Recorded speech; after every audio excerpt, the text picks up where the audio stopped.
Merci de nous écouter sur les réseaux synchronisés de Radio Mali. Il est 13h.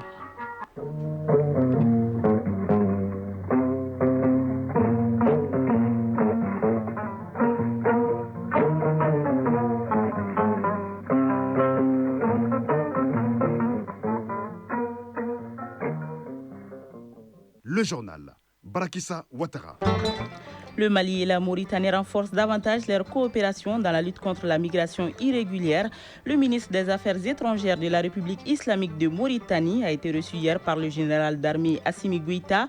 Il est porteur des messages du président mauritanien Mohamed Ould El Ghazouani. Le PADEM, projet d'appui à la décentralisation de l'éducation, vient d'être lancé à Sikasso, un projet de plus de 13 milliards de francs CFA qui servira à bâtir une éducation de qualité au Mali. Le projet touchera plus de 130 000 enfants. En sport avec Isaac Chenou, il sera question de handball, basketball et de football avec la Coupe d'Afrique des Nations des moins de 17 ans. La Tunisie et le Mali joueront aujourd'hui pour le dernier quart de finale. Les recettes d'exportation du Mali vers les États-Unis d'Amérique sont désormais estimées à près de 100 milliards de francs CFA, conséquence des nouveaux tarifs douaniers imposés par le président américain Donald Trump. Soumaïla Berté nous en dira plus dans la chronique du développement en fin d'édition. Voilà pour le sommaire. Mesdames et messieurs, bonjour et bienvenue. Je le disais, le général d'armée Assimi Goïta a reçu hier le ministre des Affaires étrangères de la République islamique de Mauritanie. Mohamed Salam Oumer Zou est porteur des messages du président mauritanien Mohamed Ould El Ghazouani au général d'armée Assimi Goïta, un message d'amitié et de raffermissement des liens de coopération entre les deux pays. Au centre des échanges, la question de la migration, ces phénomènes qui connaissent une recrudescence ces derniers temps, faisant des milliers de victimes sur les côtes en Mauritanie et dans bien d'autres pays. Selon le ministre mauritanien des Affaires étrangères, les deux chefs d'État ont une convergence de vues sur la gestion de la migration qui passe par la coordination et l'anticipation des actions. Selon lui, la lutte est menée contre la migration irrégulière. Mohamed Salam Oumerzou, ministre mauritanien des Affaires étrangères, à sa sortie d'audience, est au micro de Sira Bachili. J'ai transmis un message de son frère et ami, son Excellence Mohamed El Ghazouani. Ce message cadre des concertations régulières entre les deux pays. Les deux chefs d'État ont cette volonté commune de consolider, de diversifier, de renforcer cette relation dans l'intérêt bien compris malien et mauritanien, au bénéfice aussi de toute la sous-région. Nous avons naturellement évoqué la question de la problématique de la migration et on a essayé d'échanger là-dessus et surtout d'expliquer à nos populations un certain nombre de choses qui sont donc utiles pour le pays. Il se trouve malheureusement qu'on a assisté au cours des dernières années à une recrudescence maléfique de l'immigration irrégulière pour l'année 2024 seulement. On a repêché sur nos propres côtes à nous plus de 500 cadavres de jeunes africains venant du Sénégal, de la Gambie, de Mauritanie, de la Guinée. Pour l'année 2025 seulement, depuis le 1er janvier 2025, plus de 100. Doit-on laisser les réseaux de trafiquants lancer notre jeunesse sur la rue de la mort? Non, on doit lutter contre ces réseaux de trafiquants de personnes, mais ensemble. Et comme l'a dit le président de la transition, chef de l'État de la République du Mali, cela passe par la coordination et l'anticipation. On doit désormais faire en sorte, parce que c'est une responsabilité commune de lutter contre ces réseaux de trafiquants de personnes. Sachez que les Maliens seront toujours les bienvenus chez eux. Le point d'entrée pour les populations maliennes qui ont été multipliés par 3 pour permettre aux gens d'entrer de façon régulière. C'est lui qui entre de façon anonyme. Il porte peut-être un autre projet. Ce qu'on demande aux gens, c'est de faire en sorte que ce que nous sommes en train de préparer ensemble avec les services soit respecté. Ceux qui ont été touchés, ce sont la plupart des gens qui ne sont pas en situation régulière. Donc le message est un message de fraternité et de fermeté vis-à-vis de ce qui est hors la loi. À l'instant, Mohamed Salam Oumerzou, ministre mauritanien des Affaires étrangères, au micro de Siravatili. Le Haut Conseil des collectivités, acteurs de proximité et de gouvernance locale et régionale, organise en collaboration avec le PNUD un atelier de haut niveau sur les thèmes climat, paix et sécurité. Cette session de 2 jours permettra d'identifier le rôle et les responsabilités des collectivités territoriales et de réfléchir à des solutions locales inclusives, durables pour minimiser les effets néfastes de l'instabilité climatique qui impactent négativement la vie de nos communautés. Les points avec Ari Djoumatina.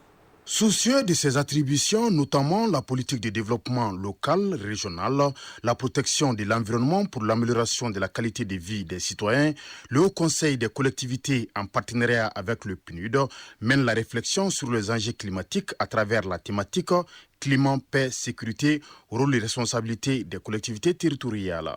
Malay Diop, représentant du PNUD au Mali. Le PNUD a toujours accompagné les efforts du gouvernement du Mali pour favoriser la résilience de ces communautés à la base afin qu'elles contribuent au développement socio-économique de leur propre pays. Rob Elworth, chef de coopération à l'ambassade du Royaume-Uni au Mali. C'est une démarche qui mérite d'être saluée et que le Royaume-Uni a soutenu les partenaires avec le PNUD.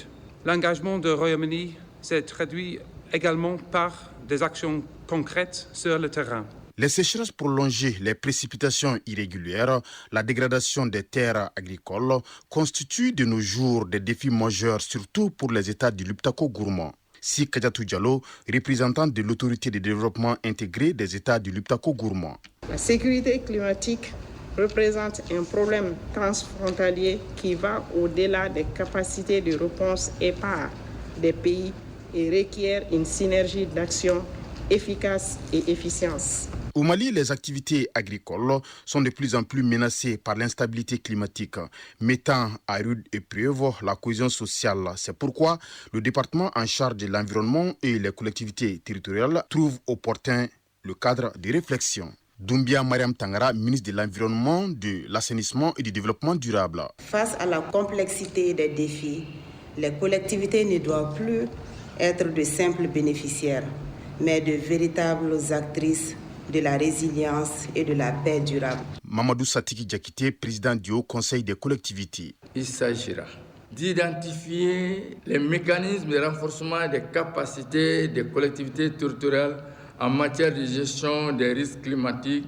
pour une meilleure mise en œuvre des stratégies de résilience. L'atelier de formation et de sensibilisation de 2 jours se déroule sous forme de panels et porte sur plusieurs thématiques en vue de cerner les interrelations entre climat, paix et sécurité et identifier le rôle et les responsabilités des collectivités territoriales dans la prévention et la gestion des conflits locaux. Je le disais, c'est la 3e région qui a eu l'honneur d'abriter le lancement du PADEM, projet d'appui à la décentralisation de l'éducation au Mali. Plus de 13 milliards de francs CFA, c'est l'enveloppe qui servira à sa mise en œuvre. Un programme pilote dont les résultats et les outils devront permettre au Mali de bâtir une éducation de qualité au service du développement socio-économique du Mali dans les zones d'intervention. Moussokoro Sérémé et Taïrou Konaté pour le compte-rendu. Permettre aux filles et aux garçons de jouir pleinement de leurs droits à une éducation fondamentale de qualité, sûre, inclusive et respectueuse de leur environnement. C'est le principal défi que comptent relever les initiateurs du PADEM, projet d'appui à la décentralisation de l'éducation au Mali. Le projet, ainsi lancé pour une durée de 4 ans, s'inscrit dans une dynamique de transformation positive et durable du système éducatif par la responsabilisation des acteurs locaux et le rapprochement de l'école des communautés. Il est mis en œuvre par un consortium de 4 ONG. El Medi Agouakina, représentant du consortium. Le PADEM s'inscrit parfaitement dans les priorités nationales en contribuant à l'amélioration des conditions de vie des populations les plus vulnérables et à la promotion de l'éducation de manière générale, tout en proposant une approche innovante et adaptée au contexte local dans 5 communes de la région de Sikasso, à savoir Fama, Kignan, Lobougoula, Missiré-Koro et Tchenkadi.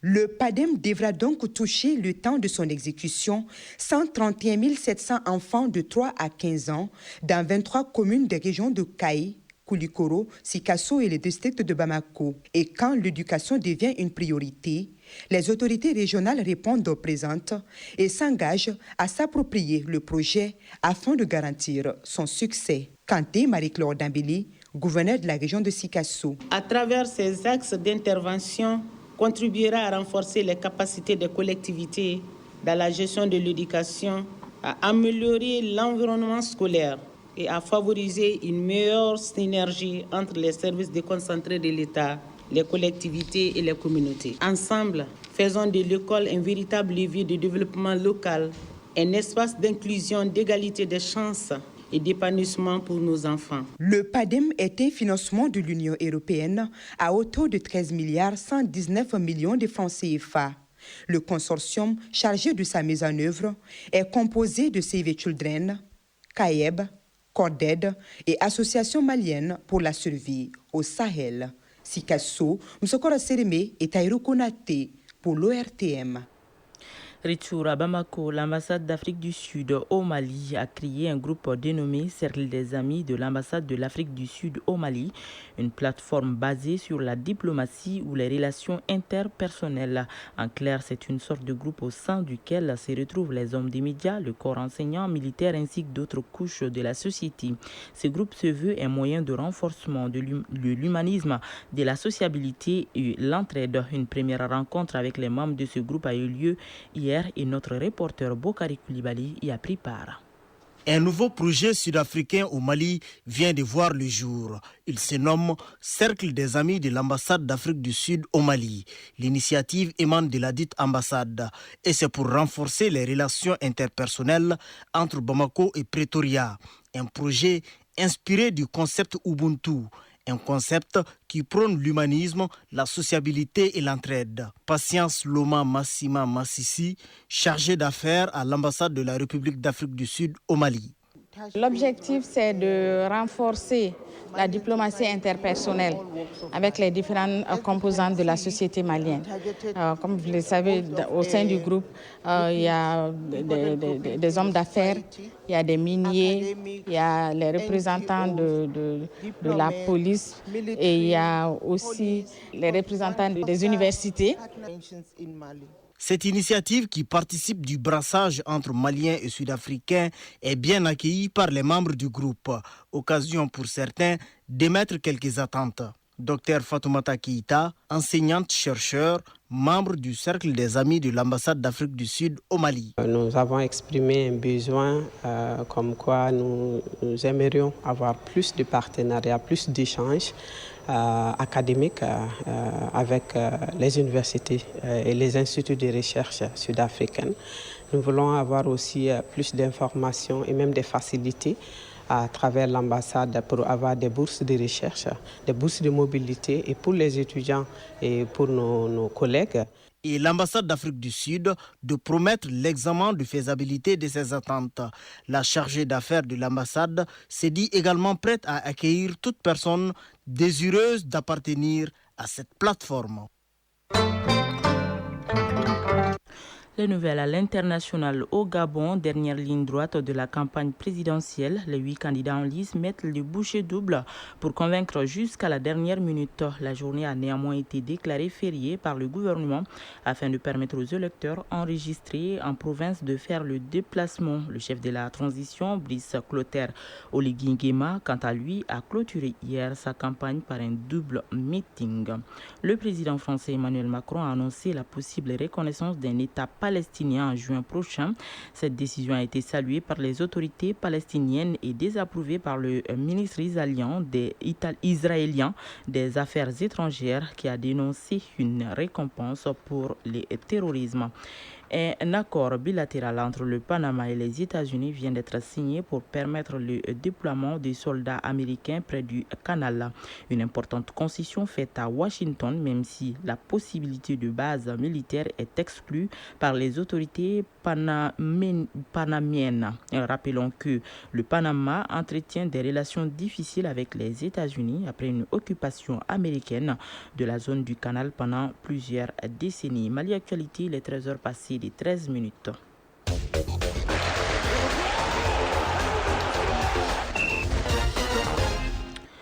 handball. La Fédération internationale de handball a procédé hier au tirage au sort des groupes pour le 11e championnat du monde masculin des moins de 19 ans. Basket Africa League, conférence de Kalahari.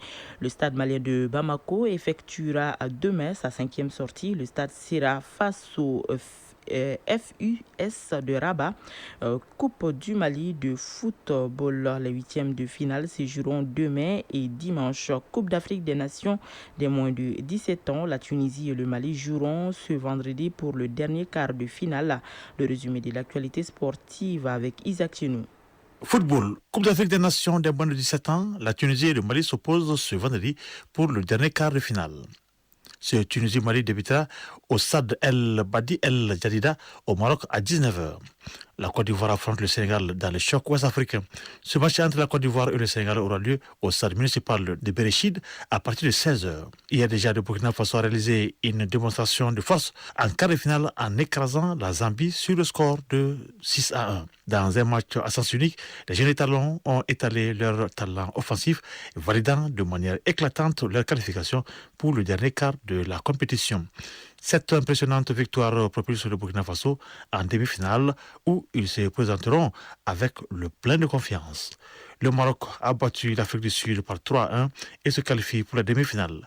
Il faudra attendre les autres rencontres de quart de finale pour connaître les affiches des demi-finales. Pour l'instant, le Burkina Faso et le Maroc sont en demi-finale.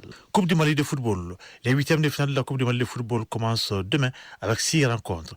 Au stade Mouadou Konaté à 16h, le Samuel de Moko, leader du championnat professionnel, recevra CS Diri de Diré. En deuxième heure, le FC Yara en écoutera avec le FC Gaussou. Au stade Salif Keita de Mango de Kati, Derby Academy affrontera AS Real. Au stade Moussa Diakité Utia de Bougouni, l'US Bougouni accueille Lasco. Au stade Amarindao de Ségou, l'AS Bakaridian Serlotte de l'Isfas. À Mopti, au stade Barima Bokoum, ATS de Koro croisera le fer avec Soni de Gao.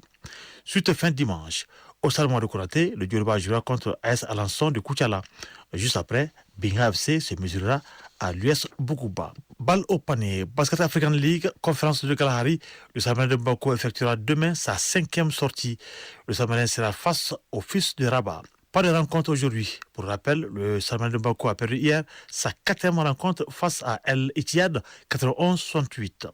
Les Blancs de Bako ont perdu pour l'instant toutes leurs rencontres jouées. Handball pour terminer. La Fédération internationale de handball a procédé hier au tirage au sort des groupes pour les 11e championnats du monde masculin des moins de 19 ans.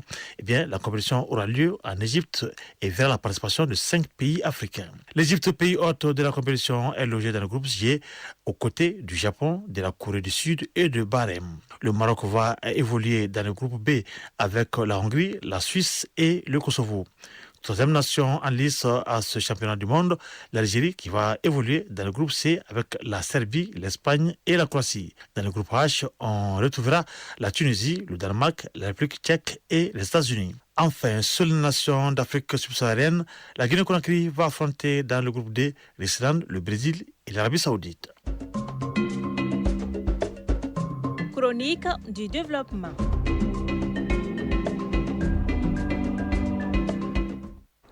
Les nouveaux tarifs douaniers imposés par le président américain Donald Trump au reste du monde sont effectifs depuis le 5 avril dernier. 51 pays africains dont le Mali sont concernés par ces nouvelles mesures. Conséquence, les recettes d'exportation de ces pays vers l'Amérique risquent d'en pâtir. Les recettes d'exportation du Mali vers ce pays sont estimées à près de 100 milliards de francs CFA par an. C'est le sujet de la chronique du développement du jour, une réalisation de Soumaïla Berti et Marc Dambeli. Les nouveaux tarifs douaniers imposés par le président américain Donald Trump sur les importations en provenance d'au moins 180 pays sont entrés en vigueur. Si la Chine et l'Europe sont les principales cibles de ces mesures, l'Afrique, y compris le Mali, est également sur la liste. Toutefois, ces nouveaux tarifs douaniers touchent les pays à des degrés différents. Que faut-il comprendre par ces nouvelles mesures ? Voici les explications de Modi Boumbaou Makalou, économiste. Ces nouvelles mesures tarifaires incluent notamment un tarif de base de 10% sur toutes les importations et évidemment à compter du 5 avril 2025, des tarifs plus élevés dits réciproques sont applicables à certains pays à partir du 9 avril 2025. Au total, il y a quand même 51 pays africains qui se retrouvent sur cette liste. qui sont divisés en 3 catégories avec des droits de douane allant de 10% comme plancher et comme plafond 50%. Les pays les plus frappés vont de 28% à 50%. Ensuite, le deuxième lot intermédiaire, c'est entre 11% et 21% pour les pays africains. Et le dernier lot, ceux qui sont le moins frappés, sont au plancher, c'est-à-dire 10% de droits de douane. Nul doute que cette guerre commerciale entre les puissances économiques mondiales va impacter négativement les économies africaines. Conséquence immédiate, les recettes d'exportation vont chuter de façon drastique. À cela s'ajoute les risques de la suppression de l'AGOA, les facilités des droits de douane accordés à notre continent par les États-Unis. Les recettes d'exportation sont très importantes pour bon nombre de pays africains. Vous avez non seulement le secteur manufacturier africain, ce qui concerne les automobiles et le textile, mais aussi vous avez les métaux précieux et les métaux rares, et aussi le pétrole. Évidemment, cela est très inquiétant pour les pays africains, mais qui doivent se positionner dans une dynamique plus intéressante de changement de vision stratégique, de changement de paradigme, parce qu'en 2023, quand même, les échanges commerciaux entre les États-Unis et l'Afrique se situent autour de 50 milliards de dollars. Et évidemment, le surplus commercial est en faveur de l'Afrique et le président des États-Unis veut réduire ce déficit commercial. Mais aussi, depuis 2000, les États-Unis avaient quand même éliminé les droits de douane pour les exportations des pays africains pour favoriser les échanges commerciaux avec l'Afrique à travers l'AGOA, l'African Growth and Opportunity Act, qui est la loi sur la croissance africaine et les opportunités.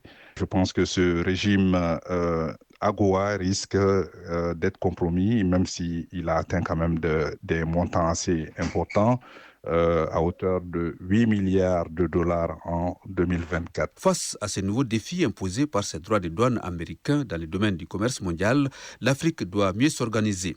Et déjà, des initiatives existent à l'échelle du continent. Modibo Mao Makalou, économiste. Je pense que le rempart pour les pays africains serait quand même de formaliser davantage et la mise en œuvre de la zone de libre-échange continentale africaine, la SLECAF.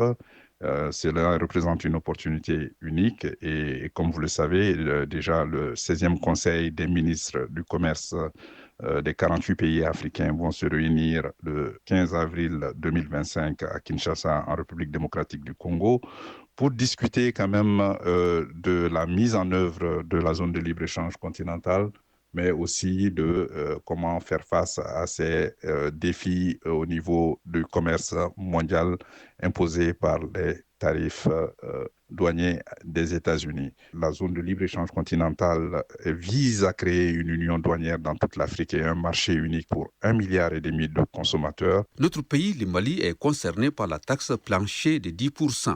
Les échanges commerciaux avec les États-Unis sont timides et portent sur des produits agricoles et artisanaux. Ces exportations génèrent des recettes estimées à moins de 100 milliards de francs CFA par an.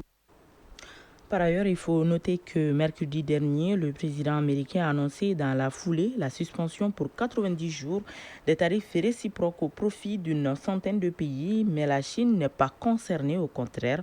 Elle voit ses taxes passer de 104% à 125%. Fin de cette édition, c'est une présentation de Barakissa Ouattara. Elle a été réalisée par Awa Traoré sous la coordination de Bourama Traoré. La mise en onde est assurée par Alima Ouattara. À la mise en ligne, Sekou Traoré. Merci à vous de l'avoir suivi. Prochain rendez-vous avec les infos, c'est à 19h30 avec Soumaïla Berté. D'ici là, juste après ce journal, vous pourrez suivre les avis et communiquer avec Fatim Dambeli. Bonne suite du programme.